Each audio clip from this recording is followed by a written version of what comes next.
পাভেল দুরভ, জন্ম 10 অক্টোবর 1984। পাভেল দুরভ হলেন একজন রাশিয়ান বংশোদ্ভূত ফরাসি আমিরাতি উদ্যোক্তা, যিনি সামাজিক যোগাযোগ মাধ্যম ভিকে এবং টেলিগ্রাম মেসেঞ্জারের প্রতিষ্ঠাতা। নাগরিকত্ব রাশিয়ান, 1984 থেকে বর্তমান। মাতৃশিক্ষায়তন সেন্ট পিটার্সবার্গ স্টেট ইউনিভার্সিটি। পেশা উদ্যোক্তা। কর্মজীবন 2006 বর্তমান। উপাধি সিইও টেলিগ্রাম মেসেঞ্জার। সন্তান 2।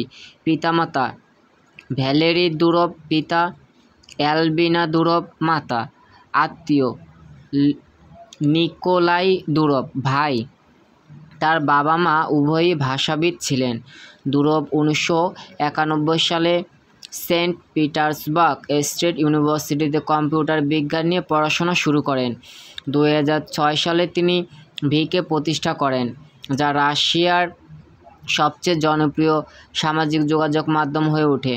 ভিকে এর নীতিমালায় রুশ সরকার হস্তক্ষেপ করলে তিনি এর প্রতিবাদ জানিয়ে 2014 সালে নির্বাহী পদ থেকে পদত্যাগ করেন। 2013 সালে দুরভ টেলিগ্রাম মেসেঞ্জার প্রতিষ্ঠা করেন।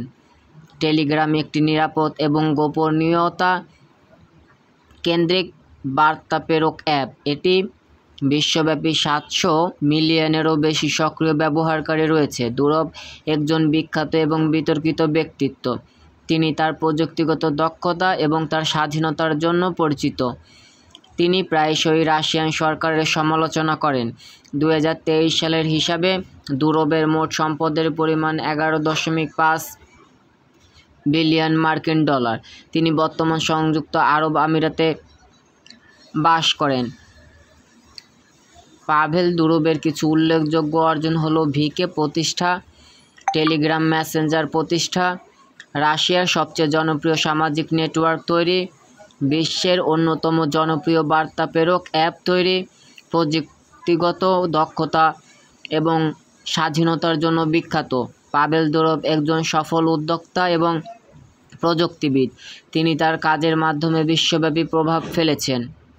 2014 সালে ভিকে এর সিইও পদ থেকে বরখাস্ত হওয়ার পর কয়েক বছর ধরে দুরভ ভাইয়েরা সেন্ট কিটস এবং নেভিসের নাগরিক হিসেবে স্ব-আরোপিত নির্বাসনে বিশ্ব ভ্রমণ করেছিলেন।